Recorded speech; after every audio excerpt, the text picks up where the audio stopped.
I'm Congresswoman Jackie Speier, and I'm proud to say that I represent this part of San Francisco. Yay. And most of San Francisco.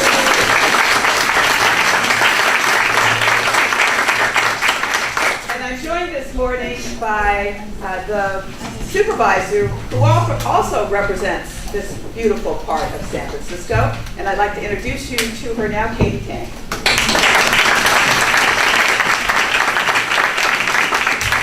Good morning, everyone. Welcome to District 4. I just really want to thank Congresswoman Speier for bringing this forum here to our neighborhood. As you can see by the show of so many of you here at 8:30 in the morning, you can see that this is a very important topic. And so, again, I want to thank Congresswoman Speier, all the panelists who are here, including GGNRA, for listening to everyone. Here in San Francisco, we have an estimated 120,000 dogs here. And where we are at right now in Stone Grove is home to District 4's only off-leash dog play area.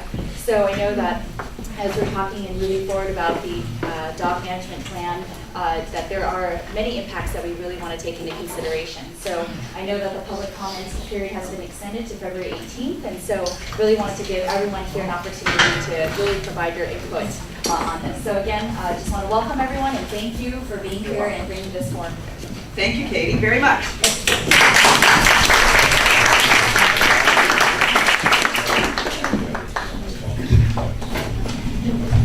Now, if I use this microphone, can you all hear me? Yes.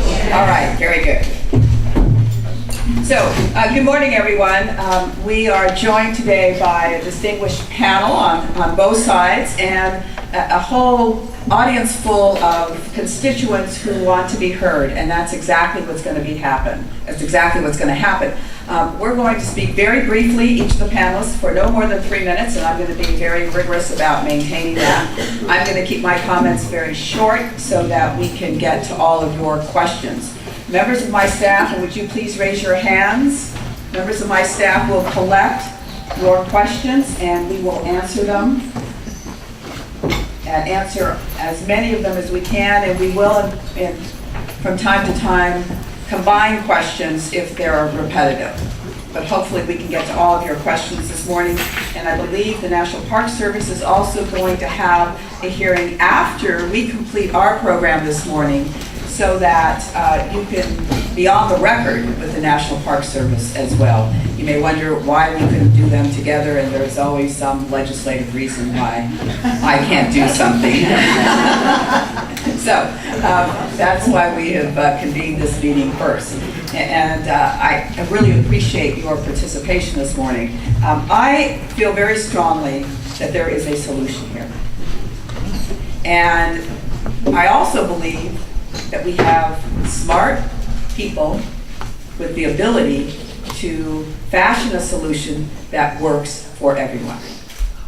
Having said that, I feel very strongly that the taxpayers' dollars in this country, in this state, in this community, have to reflect the interests of all taxpayers. So that means that dog owners, non-dog owners, bird watchers, bicyclists, everyone's interests has to be accommodated in our parks and recreational areas.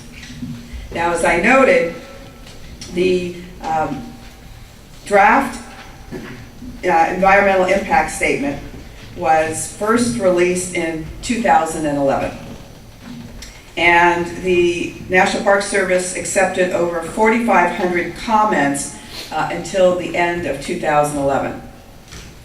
A large number of these comments concerned the fact that the plan did not provide ample opportunity for dog owners in the national park and recreational area. Due to this high level of concern, the Park Service announced in January of 2011 that they would develop a supplemental EIS to take into consideration additional data studies. This fall, GGNRA released its SEIS with a few changes from the first draft, and is currently accepting additional comments from the public until February 18th. That's why it's so important that we have this meeting today. We have got to find balance. And I'm concerned that depending on which alternative we're looking at, San Francisco has 6 to 7 areas where dogs can walk off-leash under voice command. In San Mateo County, there's absolutely no off-leash dog walking areas. That, to me, is not balance. So, as we move through this discussion this morning, I hope that the National Park Service, and I'm confident that they will be ready to respond to the need for balance. We have many people who want to be heard, so I'm going to leave my comments at that. I am a dog owner. I love to walk my dog. I love to have my dog run in areas that are appropriate for dogs to run. I also recognize that there are people who are afraid of dogs and want to be able to walk in areas and not have that fear, and we've got to accommodate that. And we've got to accommodate young families with children who may or may not want to be around dogs. Having said that, there's a way to do it all, and we have got to come up with the answers.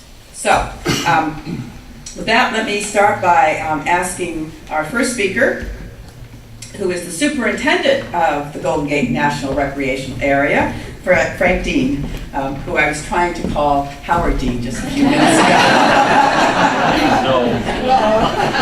I put Howard Levin and Frank Dean together. So please welcome Superintendent Frank Dean.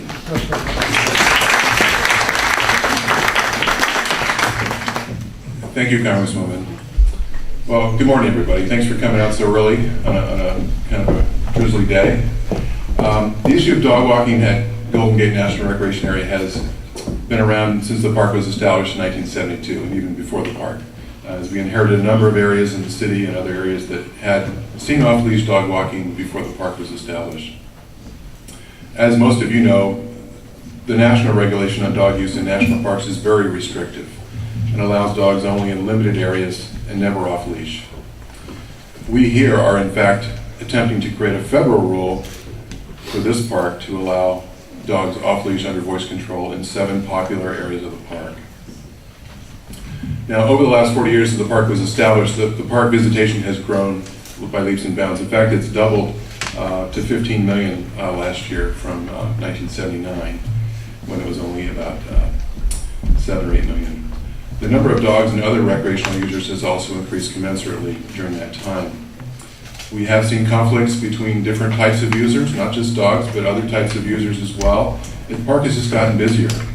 And what we've seen is that we have some key locations, the prime real estate, if you will, that everyone likes to go to, the prime areas, the popular areas. We've also seen in recent years a real expansion in the use of rental bikes along the Christie Field corridor, the Golden Gate Bridge, athletic events along the northern waterfront in the park, bridge-to-bridge runs. That's been around a while, but there's a lot more events going on, so the park is simply busier. At the same time, we've learned a lot more about the park itself, about the resources. Our park has more threatened and endangered species than any other park in the lower 48 states. Wow. So we are duty-bound to ensure the protection of these natural resources, in addition to providing recreational opportunities for the public. In 2003, actually, our park sought from Washington and was given permission to begin a rulemaking process to create the special regulation in this park that would allow off-leash dog walking. And that was in recognition of the strong recreational mandate that is in our legislation, and that is the purpose of the park, one of the purposes. It really is, recreation is the heart and purpose of the park. It always has been, always will be. In fact, we have lots of recreational opportunities in the park: hiking, biking, swimming, cycling, horseback riding, board sailing. And when we do have issues that conflict, we often have to step in and make some changes.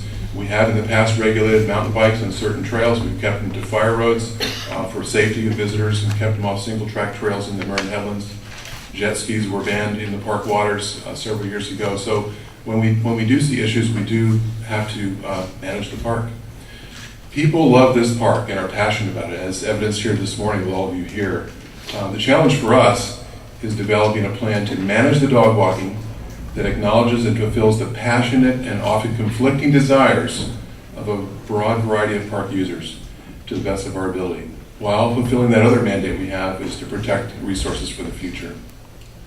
Now, we've been actively working to develop a dog management plan for 12 years now. The process has been one of the most publicly engaged of any undertaken by the National Park Service. Immediately following this meeting, as Congresswoman Speier said, we will have an open house. It will be our fourth one to receive comments on the supplemental draft plan. That's in addition to the 5 open houses we had over a year ago for the first draft. When this meeting is over today, we will have had 9 public open houses, 2 draft plans, and over 9 months of comment period. Now, changes in the plan that we see in the supplemental draft that we'll be talking about today, just in Congresswoman Speier's district include, and this is resulting from the comments that we received from the public. New off-leash areas expanded at Fort Funston, new on-leash areas added at Maury Point and Sweeney Ridge, and then 2 areas were recommended for on-leash use at Rancho Corral de Tierra. So just to wrap up, I want to thank you for your support and interest in the park and in this plan. We welcome your comments and your questions and at this meeting and beyond. And please submit formal comments that are substantive and helpful to guiding our thinking as the plan goes forward. So thank you.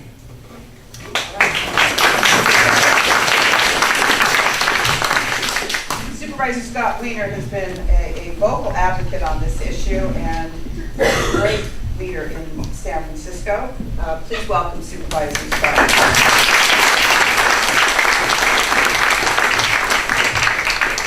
Thank you, Congresswoman Speier. And first of all, I just want to thank Supervisor Tang for welcoming us to her district. And I have a lot of great parks in my district, but there's nothing quite like Stern Grove. And I will say that Supervisor Tang has been on the board for less than a year now, or about a year now. And it's been great because I've been fighting on these issues and other animal-related issues since I've been on the board. And she has immediately jumped in and been just a huge ally on this issue, as well as support for animal care and control and making sure we're funding that agency adequately. And I want to really express gratitude to Congresswoman Speier, because a few months ago it looked like we were really hitting a wall on this issue in terms of making sure that we were effectively advocating for balance in this plan in terms of dog access and other needs. And I called Congresswoman Speier and I expressed to her my concern that we were hitting a wall, and she just really jumped into action, and she has been just a terrific ally on this issue. So thank you, Congresswoman.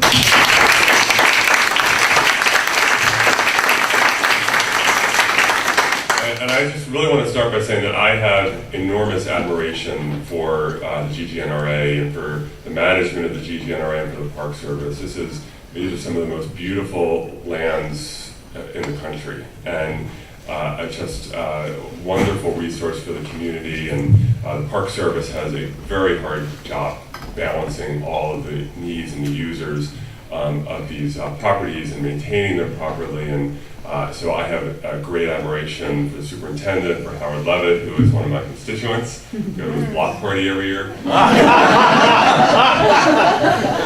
But with that said, there are some times where you can have a lot of admiration for people and just respectfully have a disagreement. And I just have a different perspective in terms of usage of these wonderful properties.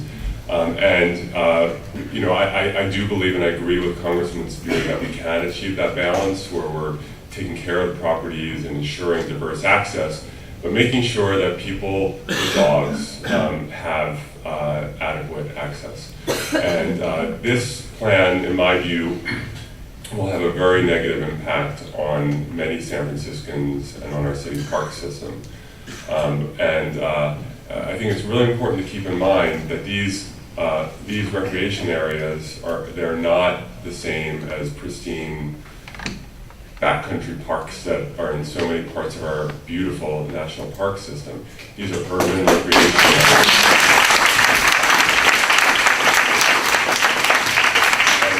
And, when you stand in Chrissy Field, you're not, it's federal, it's owned by the federal government, it's funded and managed by the federal government.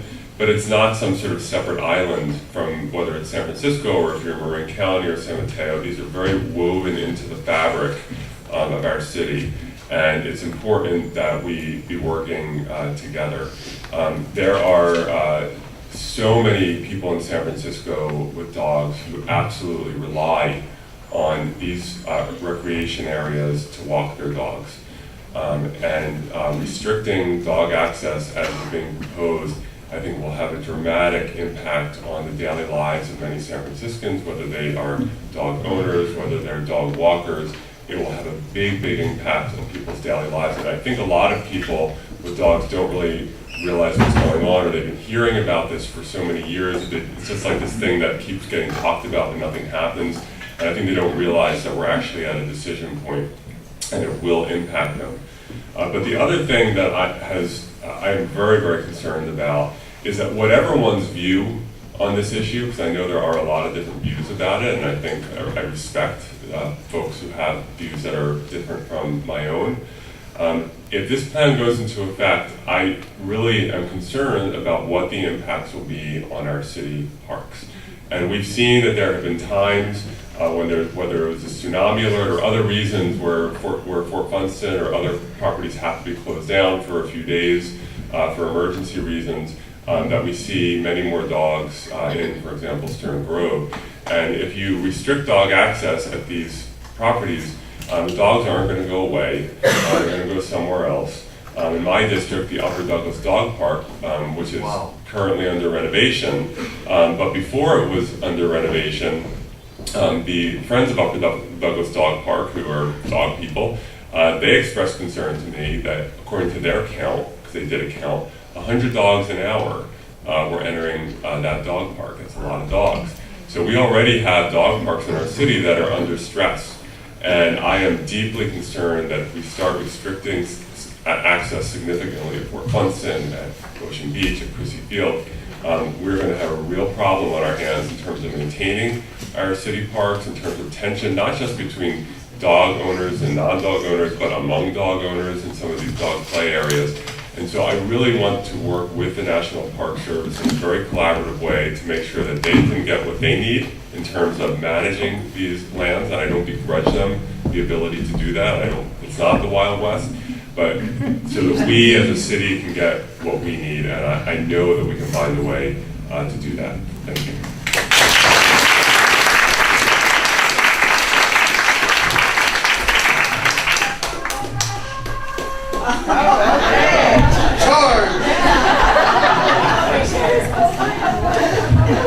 Next we have Bill Ginsberg, who all of you should come to know and love, who is the manager of San Francisco Recreation and Parks, and does, I think, a remarkable job trying to balance all of the interests needs of the, look at this. Now, here we have an off-leash dog, like acting appropriately. Can the dog take its seat, please?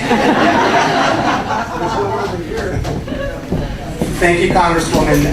Welcome everybody to beautiful Stern Grove and the Trocadero. And if I may offer a moment of brevity with great optimism for Congresswoman Speier's comments about really being able to solve this together. We're all very passionate park users. It's very appropriate that we are here because, of course, in an urban park setting like ours, land use issues and park use issues are tricky. We all have a diverse set of needs for how we use our parks. Our needs often conflict with other people's needs and land management principles, and it's tricky. And let's be honest, off-leash dog use issues are as contentious and challenging of a land use issue as any. And here, in this very site, in 1876, before this site became public parkland, it was owned by the Green family, and it was a potato and barley farm. And then the Mahoney family got a court ruling that said some of the land actually belongs to them. And the Green family said, no, it doesn't. And they proceeded to erect an iron fence around the property and place dynamite all around. I'm not kidding. And to keep federal marshals from enforcing the court order, there was a 3-month standoff that resulted in a California Supreme Court ruling. And so I'm really confident we're going to be able to solve this issue.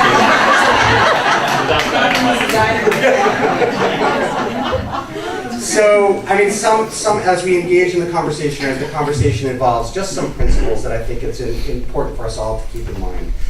And one of the reasons we're all here today is that together with our local park system and our federal park system, we actually have the most spectacular park system anywhere in the United States of America. It is truly extraordinary, and we have great partners in the National Park Service that between Stern Grove and Golden Gate Park and Dolores Park and Glen Canyon, add that Crissy Field and Fort Funston. I mean, the assets we have are truly spectacular. So much so that the Trust for Public Land has said that San Francisco actually has the best urban park system in the country. And one of my favorite qualitative stats about that is that 96% of all San Franciscans live within a 10-minute walk of a park. How amazing is that?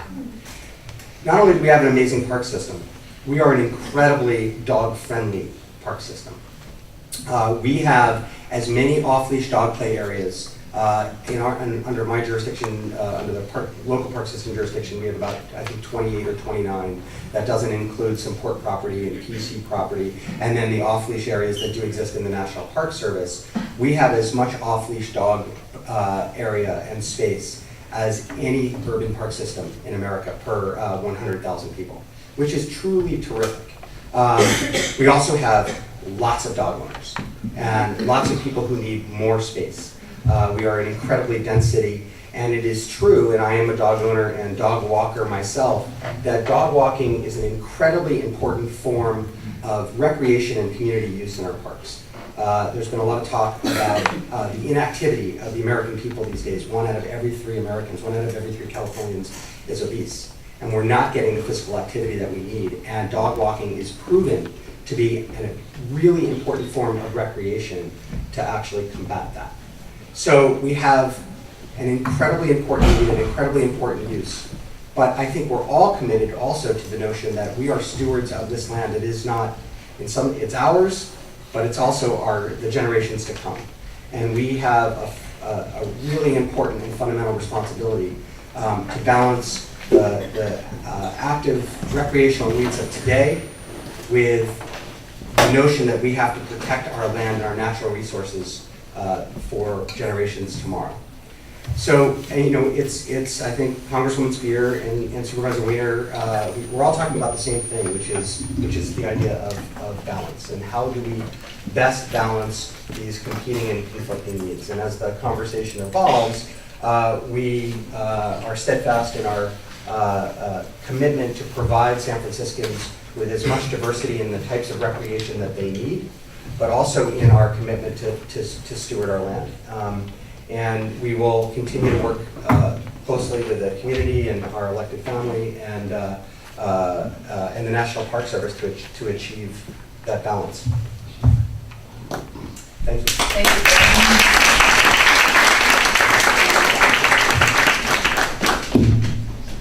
So I'm the luckiest Congresswoman in America because I represent both San Francisco and San Mateo counties. And with us today is Phil's counterpart in San Mateo County, Marlene Findley, who's the director of San Mateo County's Park and Recreation Department. Thank you, Congresswoman Speier. It's great to be here today. So I'm in my 3rd month on the job as San Mateo County Parks Director. And I'm really excited to be here, though I'm not new to the Bay Area. I grew up in Marin. And I just retired from 35 years working for the U.S. Forest Service and the National Park Service. I had 2 assignments at Muir Woods. So a little background in recreation and natural resource management that I bring to the job as well as a lot of passion. So we have 19 parks in San Mateo County, and I was surprised when I got to San Mateo County to learn that most of our parks we do not allow dogs. And I'll give you some of those exceptions in just a minute. And I also learned that this year marks the 90th anniversary of the San Mateo County Park System. There's a long tradition. I've learned that the parks, we don't allow dogs in the parks because of that tradition. And what I've seen is some of it has to do with established use, though I don't know for sure. I'm still learning more about that. So let's turn for, also I wanted to mention too that every day on my job, speaking of history, I'm reminded that it's the residents that fought for the parks in San Mateo County. They leaned on elected officials to get the parks. They opened their pocketbooks to help buy the parks, and today we have friends groups for over almost every park in San Mateo County of the larger parks that are volunteer, that do restoration work, they lead walks and talks. So a lot of care and a lot of support and a lot of history with the San Mateo County parks. So speaking of that, where we do allow dogs on leash is on the Coastal Trail, also on the Bay Trail, that's through Coyote Point. And then in our newer parks, we allow dogs on leash. Quarry Park, because there was an established use there of dog walking in Quarry Park, as well as Pillar Point Bluff. So those are some of the parks where we allow, as well as our new to be open Devil's Slide, 1.3 miles of Devil's Slide Trail, opening March 21st. We will allow dogs on leash. So there's a trend there in allowing dogs in the newer parks where there's an established use. I also wanted to mention that we have a new strategic plan for San Mateo County parks that the supervisors adopted last year. And based on a survey of residents, what we learned is the two top things that residents in San Mateo County that responded to the surveys want is recreation opportunities and environmental protection. So there's that challenge and balance again. So I can relate with Golden Gate National Recreation Area and what it takes to reach that balance, to strive for that balance. I also wanted to mention that in my years working all throughout the country, I worked in Alaska, coastal Oregon, Georgia. I just came from the Utah, Idaho, Wyoming, Nevada region as Deputy Regional Forester. And then my experience working here in the Bay Area, that where you have more open areas and a less dense population, you have less rules. And you can have dogs off leash more, and there isn't the conflict, the tension that was mentioned before on the panel. So, when I come to the Bay Area, I see, a different situation, a higher challenge for us with the population here and the density we live in, and then the sensitive resources here in the Bay Area. During my tenure in San Mateo County Parks, the concerns about dog use and use conflict has not come to the forefront. In the 3 months I've been on the job in San Mateo County, it really hasn't been a big issue, concern thing. And although I know that many residents are looking for more dog-friendly areas and off-leash areas in San Mateo County. And I understand, what a challenge this can be when people are passionate. So with that, I just wanted to mention, I found the supplemental impact statement for GGNRA loaded with data and thoughtful analysis. One thing that I looked for in particular, there's a lot of good information there. I only wish we could have that kind of resources to do that kind of analysis in the parks that I work at. And then I also the part I looked at the most was that the analysis of where parks are, what is available in the counties, by county, across jurisdictional boundaries. And I think that's really important for us to be working together, looking across boundaries, across interests, across communities for solutions. That's why I think this panel is so important today, because I think there's a lot we can share to work together, and I'm looking forward to the questions and hearing from you. All right, thank you, Marlene. Now,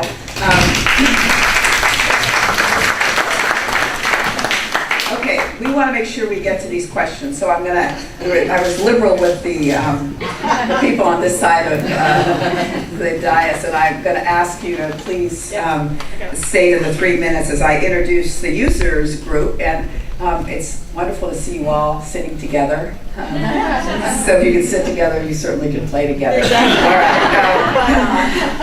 All right, our first speaker is Martha Walters, who is chair of the Chrissy Field Dog Group. Great. And I'd first like like to thank Congresswoman Speier for having this public forum. Dr. Edgar Wayburn, a passionate environmentalist who was a 5-term president of the Sierra Club, who spearheaded the establishment of Point Reyes National Seashore and protected over 100 million acres of Alaskan wilderness, played a central role in the creation of the GGNRA in 1972. He recognized that open space was needed to support a variety of uses, including dog walking, and improve urban life in the San Francisco Bay Area. Dr. Wayburn also happened to be an avid dog lover and walked his dogs off-leash under voice control in the Presidio and Crissy Field for over 30 years. He understood the difference between recreation and wilderness areas. For several years now, the GGNRA, under an order from federal Judge Alsop, has been engaged in the public process of how to best manage dog walking access on their lands in Marin, San Francisco, and San Mateo counties. Unfortunately, this latest version of the dog management plan proposes too many restrictions with too little analysis and factual basis. These proposed restrictions, in turn, will likely increase user conflict because of the limited remaining space for dog recreation. For example, the proposal to have dogs on leashes at some beaches will simply not work and is very unrealistic. This is a setup for failure. A significant number of comments submitted to the GGNRA in the 2011 Dog Management Plan version were never considered or addressed in this newer version of the plan. For example, the Crissy Field Dog Group submitted a very detailed and thorough adaptive management plan that was quite reasonable and provided the framework for a clear and enforceable management program. However, the GGNRA did not incorporate any of our suggestions in the most recent plan. Instead, they propose a monitoring program that is superficial and cursory at best. This proposed plan allows the GGNRA to close down more areas to dog walking in the future, but does not allow areas to be opened up. And there is also a lack of reliable scientific data to form a foundation for the most recent plan. Under this proposed plan, there will be no off-leash areas in San Mateo, 2 areas in Marin, and in San Francisco, approximately 75% of off-leash areas are proposed to be eliminated. So, where do the dogs go? This proposed plan doesn't work for people, it doesn't work for dogs, and it doesn't work for our communities. These existing off-leash areas are an integral part of adjacent neighborhoods where people live. The GGNRA has not adequately looked at the recreational loss in these neighborhoods in all 3 counties.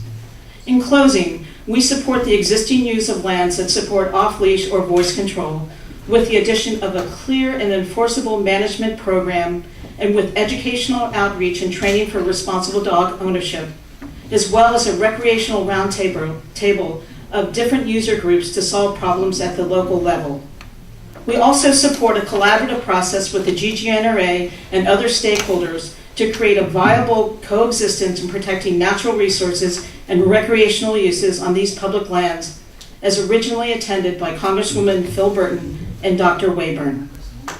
I also want to encourage folks to stay after this forum to check out the GGNRA's dog management plan. I think people really need to read it. GGNRA staff will be available to answer any questions. Thank you.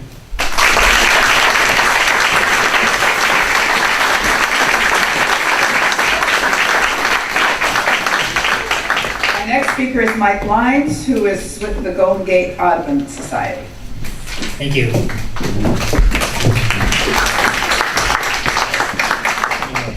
So, as a representative of Golden Gate Audubon, I am here primarily to talk about our concerns about the impacts on wildlife within the GGNRA, as well as the experience of people who want to go and enjoy the natural resources today, tomorrow, and for decades to come, and why we think there's a need for greater dog management within the GGNRA. One of the things we've been hearing about a lot already is this issue of balance, and I think because where people are coming out with different perspective, we have different ideas about what balance means. One of the things I would challenge everyone to think about is when we're thinking about birds and bird populations in the San Francisco area, we're looking not only at the GGNRA, but also San Francisco city parks. And for the most part, San Francisco city parks are de facto off-leash dog areas, even though they're not officially. If you go to most San Francisco city parks, you'll see a great deal of non-compliance with the leash requirement in on-leash areas. And so for those of us that are concerned about birds and people being able to go to the park and have an experience where they're not interacting with dogs, we're looking at the San Francisco city parks as well as the GGNRA. And we're dealing with bird populations that have already been heavily hit. Obviously, San Francisco is a heavily urbanized area, and the GGNRA receives millions of visitors every year, so even those natural areas which are left suffer great impacts. And those impacts have direct impacts on wildlife. And one of the challenges I put forward to everybody, we talk a lot about the humane treatment of dogs, and that is a very legitimate concern that everybody should be concerned with. But there should also be a consideration about the humane treatment of birds and other wildlife that have lived here for millennia before we came, and hopefully will remain in our city, even though many of the populations are declining because we don't manage. As progressive as San Francisco is, wildlife and habitat almost always take a second place to recreational needs, to development needs, and to human needs. And that's part of human nature, and I understand that. We don't have unrealistic expectations in that regard. But so often, the consideration for birds and for habitat is lacking because we think of our more immediate needs, or we have a stronger attachment to our pets, for example, or our own recreational activities. And so I really throw that challenge out to everybody to think about that. And when we talk about balance, that you talk about birds who don't necessarily have a voice, who don't have an owner or recognized companion, and to understand that we have lost bird species. And Fort Funston is a really good example where off-leash activity at Fort Funston has resulted in the extirpation of California quail, which is San Francisco's city bird. It once occurred out there, it no longer occurs out there. In fact, in San Francisco, there's probably about 8 or 10 quail left altogether, where once there were thousands upon thousands in Golden Gate Park. And that's just one species as an example. A lot of focus gets put on the snowy plover, but the snowy plover is representative of many shorebirds. And we have volunteers that are out on Ocean Beach, and they observe dogs chasing the plovers. And one of the examples or analogies I provide for people is that I hear often, like, well, that's natural. Dogs just chase birds and birds fly away and there's no harm done.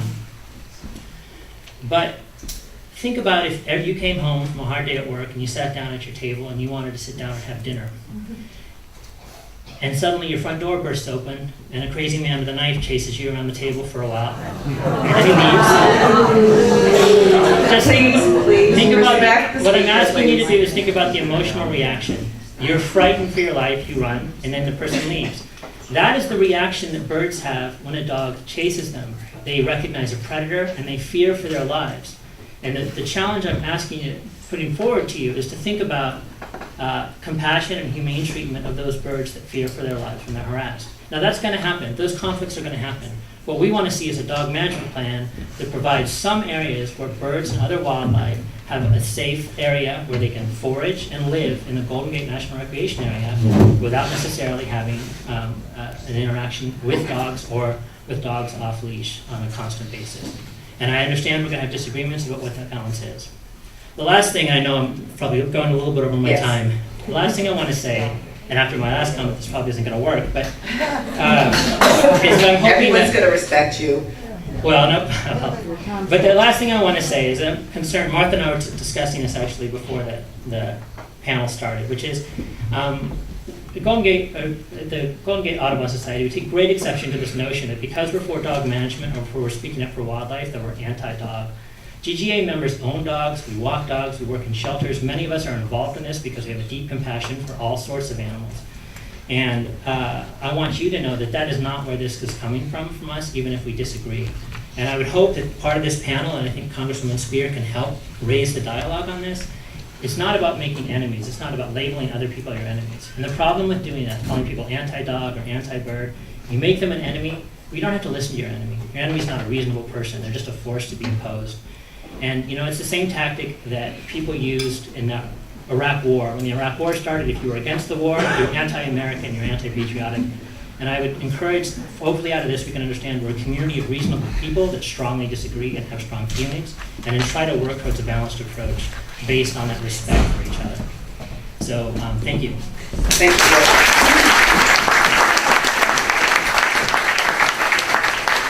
Okay, the questions are stacking up here. So we're going to go now to Neil Desai. Did I pronounce that right? Desai. Of course I pronounced it. It's all good. Neil Desai, who is the field director of the National Parks Conservation Association. Thanks all for being here and for Congresswoman Speier for putting this together. I'll share some statements. Our members and supporters in San Francisco and around the country care deeply about the protection of our natural park resources and recreational access that's responsible, whether it's here at GGNRA, at Yellowstone, Gettysburg, you name it. There's so many different parks throughout the country. I just want to say something at the outset. Recreational dog walking is a valued activity here at GGNRA. It's going to continue to be accommodated, providing recreational opportunities that other land managers don't provide and restrict or ban. And this attempt to accommodate rather than ban a controversial activity is something to celebrate. Just like other activities, these are not entitlements that we have. The heart of this issue continues to be significant and unresolved dog walking related conflicts in high-use areas that degrade park visitor experience and wildlife values. The status quo is unacceptable for a wide variety of users of the park, including pet owners. People's dogs are being lost, injured, and killed. People and horses are being bitten and attacked. Endangered wildlife are put at risk, and different user groups have been displaced. So we applaud the Park Service for their attempt to listen to a variety of different user groups to deal with dog conflicts, whether they're dog-dog, dog-wildlife, dog-plant, dog-human, and identify areas that are sustainable over the long term. But the Park Service has not taken sufficient steps to act in the interest of all users. They have not given all park users confidence that they can choose versus having off-leash dog users choose for them if their experience is to interact with dogs or not. And the best way that the Park Service can address this is to fence off-leash areas. This has several benefits. First, for families, children, park users, and on-leash dog walkers who don't want to be in the presence of off-leash dogs, it allows them to avoid the area. Second, for those who want to take their dogs off-leash, they know exactly where to go. The clarity is there, confusion disappears. It's a great news for responsible dog walkers. Third, for the Park Service, for you, Frank, and your team, this helps you create sustainable operation where compliance will dramatically increase. You're not spending resources dealing with conflicts that hopefully can be avoided. And I mean, this is probably the best way to achieve the compliance that we're looking for. I just want to say a couple more things. Someone raised earlier this concern about displacement from dogs, potential displacement from dogs from GGNRA lands to city lands. And I just want to say a couple things. First, that confirms and legitimizes concerns that negative impacts do occur from these dog-human, dog-wildlife interactions. Please respect the speaker. Second, it confirms that the broader system is not sustainable and that there's a better need for land managers to work together instead of attempting to shove the problem to another land manager when it's not their budget or resource to deal with. And third, I would also say that forecasting displacement is extremely difficult and unreliable. I think that most of the land managers will agree with. So I don't think it's a credible argument, but what I would say is that the park does have a responsibility to all users, and they're not there yet from our perspective, and we hope through engaging more users of this park through this process, we will come up with a better balance. Thank you.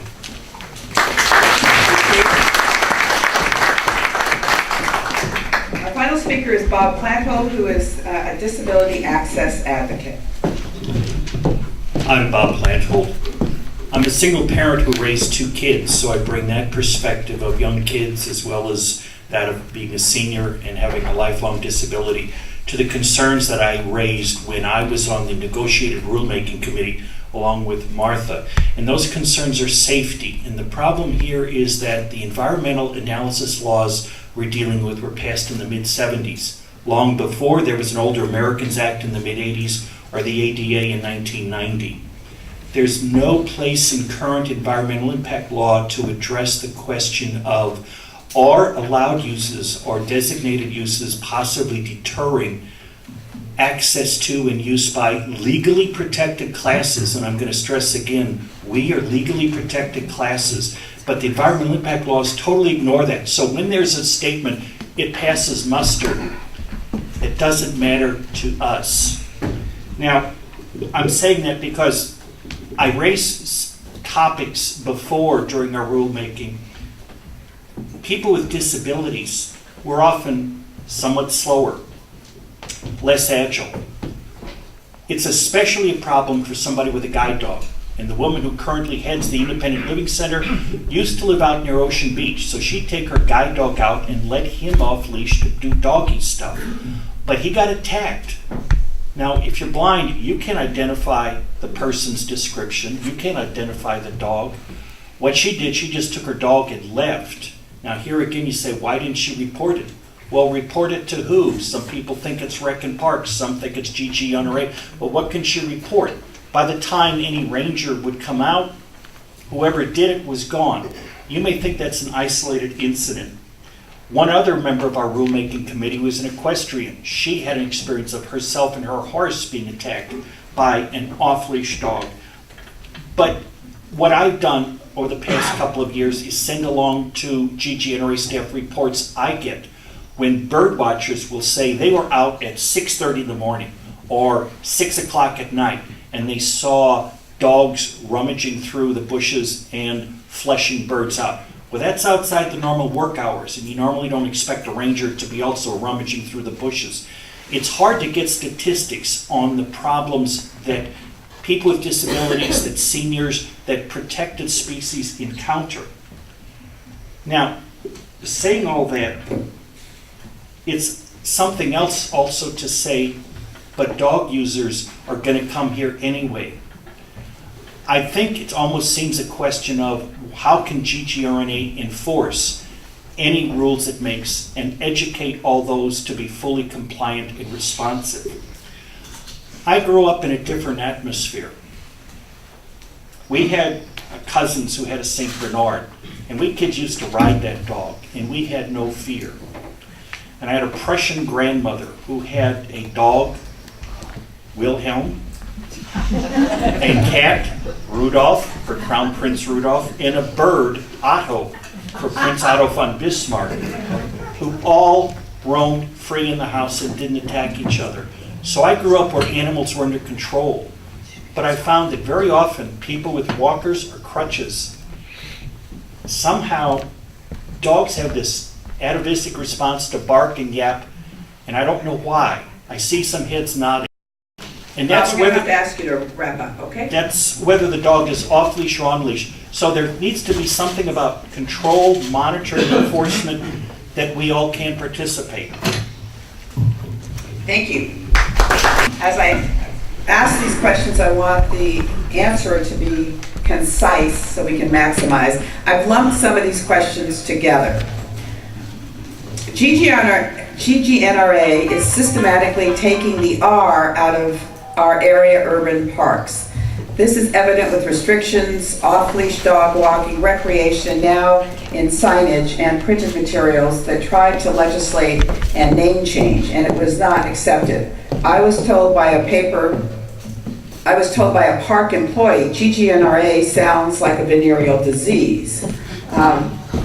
Off-leash dog walking is becoming an endangered recreation. I'm concerned that the GGNRA is not responsive to the public, even though comments were overwhelmingly in favor of the status quo. The GGNRA made few substantive changes to the dog plan. Also, anecdotal comments and tasering of dog walker in San Mateo County indicates that the GGNRA, that there is a culture of dog hatred or dislike at least. What can we as citizens do? So, Frank, maybe you could just respond. There's a number of questions about overwhelming comments by those who want to retain the status quo or retain off-leash park areas, and they feel they're being ignored. And this idea that somehow the name change is signaling that it's no longer going to be about recreation, but this is going to be a national park like Yosemite is a national park. Sure, thank you. The recreational title is in law, and there's no proposal to change that. I mean, there was a thought at one point several years ago to simplify the various titles we have. We have 35 different names for national park areas in the country, and it's kind of confusing to the public as to what that means. But we have no plans to change it. Our friends group is called the Golden Gate National Parks Conservancy, just because it simplifies the name, and it's sort of a branding thing. But there's no policy change resulting from that wording, and we're not planning to change it. And how about the whole issue of overwhelming support for retaining off-leash areas and it being non-responsive in the EIS or SEIS? Well, we focused on the most popular off-leash areas and are trying to retain those. Funston, Ocean Beach by the seawall, Chrissy Field, and we added one at Fort Mason. So we are, yes, there will be a downsizing. If you looked at the maps for the original 1979 policy, which was off-leash or voice control, it was just everything on the map, including cliffs, said they were off-leash. So it's not necessarily an acreage thing here. It's really about focusing on the key spots that are popular. This is a question for Martha Walters. If commercial dog walking is permitted in the GGNRA, do you think that commercial use may concentrate in particular areas of the park and thusly may result in displacing or dissuading recreational dog walkers from those areas of the park? During negotiated rulemaking, one of the things we did agree upon was the number of dogs allowed in the GGNRA once the plan gets implemented, and that's 6 dogs per commercial dog walker. And we thought that was very reasonable. Bob was part of that committee. If the plan goes on, if the Park Service, the GGNRA, gets their wish and they reduce dog walking and the GGNRA as they have proposed, yes, there are going to be greater user conflicts. There's no doubt about it. And I just want to say an aside, dispersion is a real issue. And we need to be very realistic about that. It's it's for the city, it's for all the other 2 counties too. Phil? Yeah, I just wanted to offer a brief comment. I do think there is an issue with the difference between the commercial dog walking regulations on national parkland and that elsewhere in the city, which was legislation sponsored by Supervisor Wiener. Right. And I think that wherever that number is, it should probably be a consistent one, because otherwise we are going to see commercial dog walking gravitate towards wherever the greater number happens to be. So I think it's it's an opportunity to address some of the impact issues of the National Park Service's plan, which at this point we have some anecdotal experience from the tsunami and from the federal closure last fall, but we don't have great data on this. We just don't. And I think it is some way that we can address the potential slide of impact towards local parks if we make that commercial dog walking legislation consistent between the 2 agencies. I can't take my young grandson to Ocean Beach or Chrissy Field Promenade because of uncontrolled dogs. How do you propose to balance the diverse visitor uses and experiences with the desires of individual dog owners? Well, I think the plan proposes to create areas that would be clear for all types of users. And in the case of Chrissy Field, there's basically 3 beaches at Chrissy Field, and under this proposal there would be 1 beach for off-leash dog walking, there would be 1 beach for the endangered and threatened snowy plover species, and then 1 beach for people who don't want to be near a dog or have kids or whatever. So that's our attempt to try and bring some clarity and sort of different experiences to everyone. This is a question from me and a constituent. There are no off-leash dog areas in San Mateo County. Rancho, before it became part of the GGNRA, was off-leash. And this question by a constituent is concerned that we are losing the only off-leash area on the coast side by closing Rancho to dogs. I'm hoping that GGNRA will reconsider their position. In our preferred alternative, we're not proposing to have off-leash dog walking at Rancho, but there is, one of the alternatives does have that as an option. When we looked at Rancho, admittedly we were being a little conservative. We don't know a lot about the resources, but based on our early assessment, there are several streams and endangered species or threatened species present. So we didn't feel that we could come up with a zone that would work for off-leash dog walking in that area at this point. But this was a pre-existing use. Exactly. So you had said in your opening comments that you accommodated pre-existing uses in the parks, and you're not doing that in this case. Well, in the case of San Mateo, we know that was the practice, but it was actually unlawful. There is a San Mateo law that prohibits off-leash use. So we couldn't grandfather that in as the baseline. It was not managed in a way. It was just basically a kind of an absentee landlord situation with posts there. So that was not the baseline that we could start from. And are you creating any off-leash areas in the GGNRA in San Mateo County? We're not proposing any under the current plan. Well, I have a problem with that, and I think anyone who gets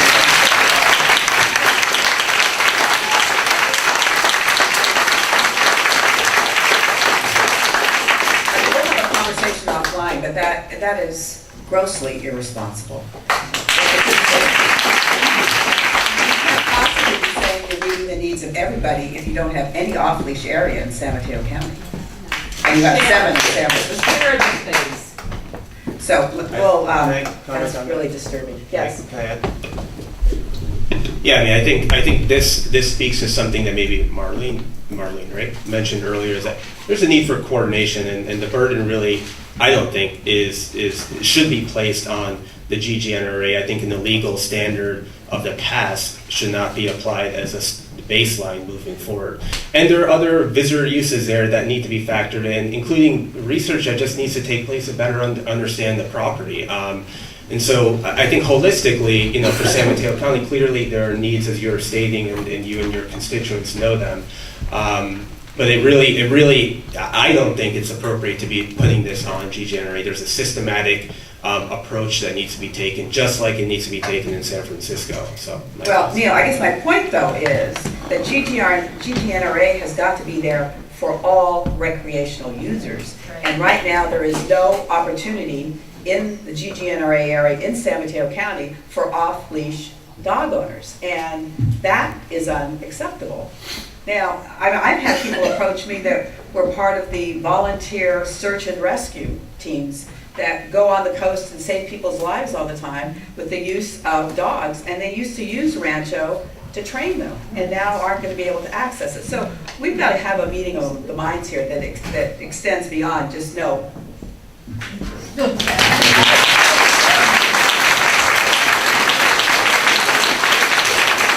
I certainly understand that. I just think, as Neil said, we need to look at this holistically and collectively with all of our recreational partners in county and state and federal, because it can't all be just on the GGNRA. Given the National Park Service policies we have, it's difficult for us. We're doing what we can, but it can't just be off-leash areas anywhere. It's really. And we're not asking. Can we move on? Yes, we will move on, but I represent part of most of San Mateo County, so I want to address that as well. We will have another conversation about that. Okay, endangered species. SEIS contains information about 9 protected species that are listed as federally threatened or endangered and are designated as such by the state. GGNRA says there are an additional 24 protected species that are unrelated to the dog management proposal, such as the humpback whale. Among the 9 species in the plan, what evidence is it there that dogs have caused irreparable damage to or impeded their population? And if so, in what recreational units has this occurred? There's a couple of more on the EIS, but I'll come to that again.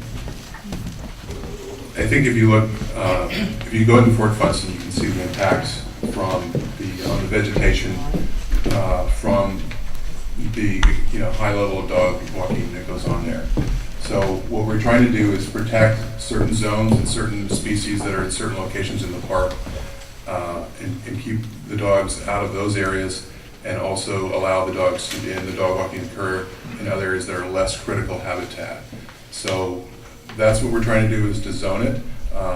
We already have this. When the 1979 policy was created, we didn't know about the snowy plover. It had not been listed by the Fish and Wildlife Service. We're under. It's a federal law that we have to uphold. So, Chrissy Beach, one of the Chrissy Beaches, and Ocean Beach, we have protections there. We do have people that monitor those species, and they do see disturbance. So that's what we have to go with. For Supervisor Weiner, here's 2 questions. What is the leadership of San Francisco doing to establish more dog play areas throughout the neighborhood of San Francisco?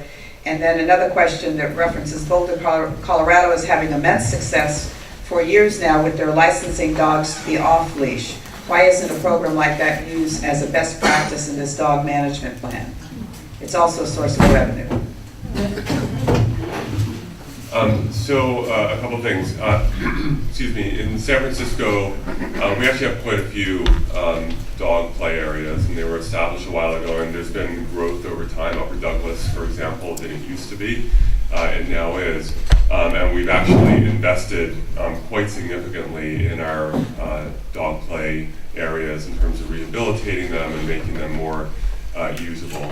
So I do believe that in San Francisco that we have done our part in terms of providing a good number of dog play areas, and we, just like the GGNRA, we need to also balance the many different uses of our parks. And so I don't think the solution is for San Francisco to create more and more dog play areas. The solution is to make sure we're caring for the significant number that we have, and that we are not losing off-leash dog space at the GGNRA. I don't think it would be fair to our park system to say, well, the National Park Service is going to reduce this, so we're going to have to create more. And this is part of the problem that I have with the proposal, that it's putting it on San Francisco, where we already have a real balancing act that we're doing, and we're going to have to do more. I just want to also note, and I neglected to say it in my opening statement, that this is not just me. We recently, I authored with Supervisor Tang and others a resolution at the Board of Supervisors opposing this proposal, and it passed unanimously, 11-0. Mayor Lee has also expressed concern about the plan, so this is not just one or two supervisors, this is the political leadership of San Francisco expressing concern. There's a couple of questions or statements that are likened to this one. It seems to me that we are abdicating our rights to recreation in many lands to our federal government by allowing it to take over such a huge percentage of our coast. Let's take back the land from the GGNRA. The management is a nightmare.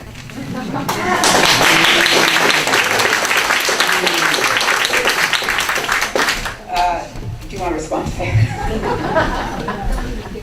Well, I would just say, look at Crissy Field, look at Fort Baker, look at the park. I think it's the most spectacular urban park in the country, as Phil said earlier. So I know we have disagreements over policies and issues at times, but it's just busier, as I said. So there, as Marlene indicated, there is more regulations that come sometimes with more people, more issues. Do you intend to make Fort Funston ADA compliant with full access to the Sunset Trail and other trails?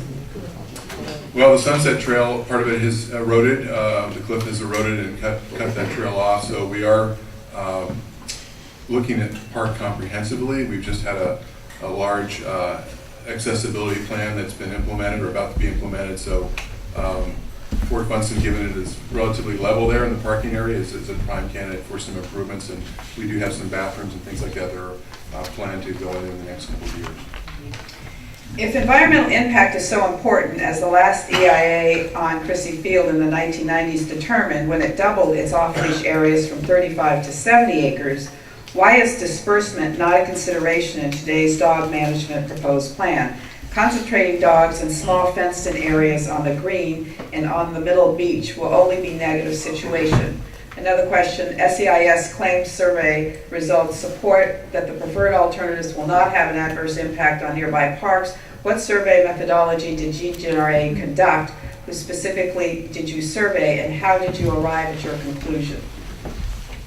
I think that the first question was the zoning of their separation. I think the field, the middle field at Crissy, actually the eastern field, is pretty large in size, as is the middle beach. So again, we're trying to create different experiences for different people and users. We don't at this point plan to fence them in a really overt way. There may be some discrete fencing at times. So it's an open area. We're asking people to be respectful of those boundaries. The survey, the results of the survey of disbursement were inconclusive. We had a low response rate. And I think the city of San Francisco kind of came to the same conclusion. It's kind of hard to quantify, and the people that did respond to our survey said that they didn't know what they would do if changes occurred. So we attempted to gather that information, and it was not substantive.